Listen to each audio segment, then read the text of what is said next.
Hi, I'm Ben from Snow Burial, and this is my electrical guitar company 8-string flying V baritone guitar. I'm going to play through some of the songs that I had written on a different 8-string with the band, and you'll hear some examples of it clean with some delay and some distortion and all the different pickup settings on it, and come back and talk more about the guitar.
Thanks for checking all that out. So this is an all aluminum guitar. So electrical guitar company's kind of shtick is making aluminum necked guitars. Basis of their design comes from the Travis Bean designs, where they would have an aluminum neck and then a sort of modular body that or different bodies you could attach to that same neck.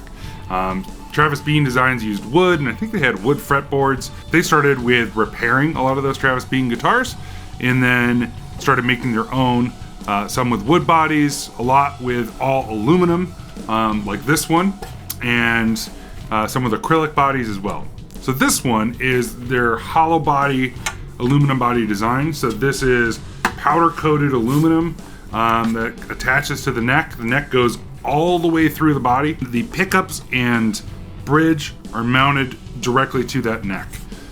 So this is a 28-inch scale. This was a custom design for Jens from Meshuggah.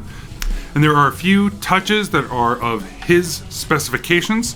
So it is his signature bridge, for example. These are the Lundgren M8 pickups. They're not EGC pickups. They usually put it in their own pickups in their guitars. Very thin, but not the full comically thin EGC neck. It's almost more of a Denison style shape. It's almost like a D shape.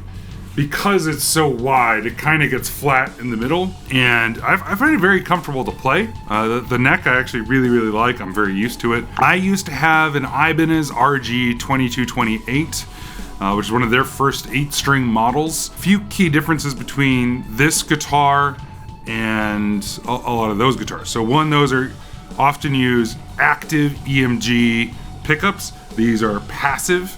I much prefer the sound of these passive pickups. Those used locking tuners. These are standard Goto tuners. I don't know if this is visible or not. The strings go all the way through the body here. There is a fair amount of resonance. So this is effectively a hollow body, right? So this is all aluminum. The pick guard's aluminum. Obviously the switch is plastic. There is a lot of resonance that comes from it being a hollow body. The hollowness is really there for lightness because it's all aluminum. You would expect it to be very heavy. This is actually, I don't know, probably 8 or 9 pounds. It's a little heavier than my Gibson Explorer. It's all mahogany, but not much. Nowhere near as heavy as my acrylic guitar at all. There's a fair amount of string back here past the bridge. And because it's an 8-string, there's a lot of sympathetic vibrations. There's a lot of resonance out of this hollow body, and see if you can hear this ringing.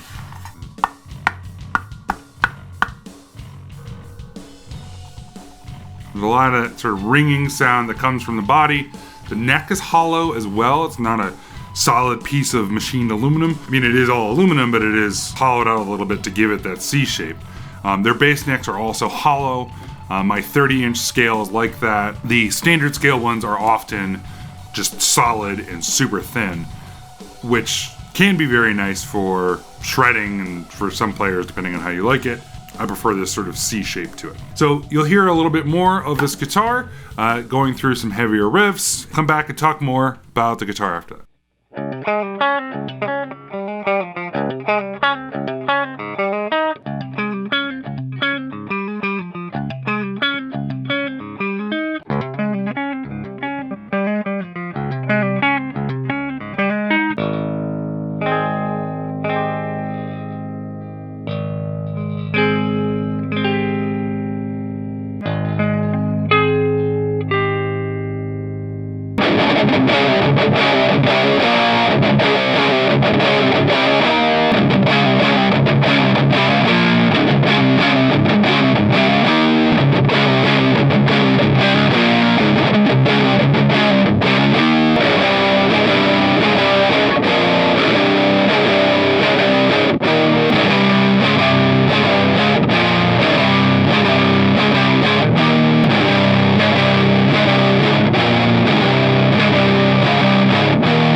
When we started Snow Burial, I wrote on that Ibanez 8-string. I really liked the extended range that it provided. Meshuggah was a huge influence on me, especially seeing them live, right? And if you haven't had the chance, they're mind-boggling. They write riffs that are in completely odd times, and even when they're straightforward, Thomas Hake is doing a lot of crazy polyrhythms, but is keeping that sort of quarter note pulse through so much of the song, and the whole audience is just headbanging the whole time, even if it's some insane time, right? Some weird odd time. Found that really inspiring, and I started listening to things like Animals as Leaders, where they really made use of having all 8 strings. Being able to do high melodies is almost like a piano, having such a wide range of octaves available to you. The way I have this tuned right now, the top 6 strings are a drop C sharp. I had a 7-string for a while, and I would do, again, those top 6 as normal, and then I would put a low 4th below my low 7th. So I can do my drop C shapes and then still have another low string below it, then still have sort of normal power chord shapes. When I got the 8th string, I experimented with what I wanted to do on the 8th string, on the 8th for a little while. I decided to go with yet another lower octave, so this is down to a C sharp. So it's C sharp, D sharp, C sharp, and then sort of a normal top 5 strings of a guitar. Our first 2 EPs are written in this tuning. Later I got a baritone, and because what I just had discovered, and you might notice this while some of what I was playing there, I don't really use this top string all that much. And I found it a little difficult to get the low string to intonate well, and especially with that Ibanez and those pickups, I did not like how the big complex chords came through with those pickups or with that lowest string. So I took a flyer on trying on a baritone and basically took the middle 6 strings out of this tuning and went from there. I had tried for a while using a normal 6-string and then an octave pedal to sort of cheat and get the lower octaves. And while I really like the sound of a Digitech whammy, it wasn't quite the same as having just a string. This is sort of the bottom of the range that I thought really could create those chords that well. Now, I think that was largely due to my Ibanez. This sounds totally different. The way it can articulate those chords are very different. These are the standard strings that came with it. If I were to persist playing on this tuning, I'd probably get a little heavier string for the bottom 2. It's getting a little floppy, and the intonation's a little bit off as I get up higher. So I would go with a heavier gauge string on that for this. When I've tuned this up to standard Meshuggah tuning, which is standard 8-string down a half step. So these top 5 are all the same, and then they have a D sharp. Below that would be normally a B, right? So then an A sharp, and then instead of the F sharp, an F. So if you listen to Kolos, that's a lot of the songs are in that tuning. Sometimes they drop this lowest one, depends on their song. This is sort of the perfect setup for it. This is a custom order for Jens. So a little more about the history of this. Jens custom ordered a guitar with this exact spec from EGC back in 2014. They built this as a prototype. They weren't really sure. They hadn't made 8 strings before. Not really sure of how to build the body and change it, right? Because the neck is so much wider. All the mounting and machining. You can see all the screws holding the body together on the back here. So they needed to prototype it. And as far as I know, I think this sat unassembled. They kind of got it right the first time. Shipped him off the first one. And then built this one this year. And I'm the lucky enough owner of it. It Meshuggahs very well. Now, I'm only playing Snow Burial songs on the channel. Basically stuff that we own the copyright to. For Meshuggah style riffs, this really kicking. It's kicking. It rips. I really like these Lundgren pickups especially. They're hot, but they have a good amount of dynamic range and a nice tone. Running this through this orange over here, right? This thing's very nice and mid-range focused. For distortion, I was using my Fuzzrocious Demon for this video. The delays were the tape delay algorithm out of a Eventide H9. When I tried to use my normal setup, I took this out to my practice space, my twin reverbs, And in another video, I'll go through my gain stages. That did not work out very well because of all of the sympathetic vibrations and the resonance in the whole body. Running this into a compressor and then something without a gate and then trying to really boost it and hit a twin reverb did not work out that well. I think this is much more suited for either one of their setups, so like with an Axe Effects as a preamp, or maybe their signature Friedman amp, or some Marshall-like amp. This thing has worked out pretty great too, I think, sound-wise, but something more mid-range focused, not trying to overclock basically the signal coming out of it. It's already very hot, it's very loud, and I don't need to accentuate a lot of those sympathetic sounds, right? A lot of that ringing and humming. That just leads to a lot of feedback and kind of a mess. The Flying V body shape to me is just the perfect body shape. I don't know of any prettier design to me. This is the third V that I've owned. They are a bit challenging. There's a lot of neck dive. I think that's just kind of the V. It's also partly my geometry, right? How I'm set up. The way it hangs on me, it's that you're kind of fighting neck dive a fair amount. If I were to switch over to this for live use, I'd have to change how I'm using gain pretty significantly to get there, and that's okay. So overall, this is an incredible machine. EGC just really knocked it out of the park with this thing. I can't believe the craftsmanship. Obviously, I've been playing it. There's smudge marks and fingerprints all over this thing. Trying to keep this as in pristine condition as possible. So thanks so much for watching this and checking out this amazing guitar. Please subscribe. There'll be more videos, some more with this, some more with my other guitars and other effects that we use, and more gear nerd stuff. Thanks so much.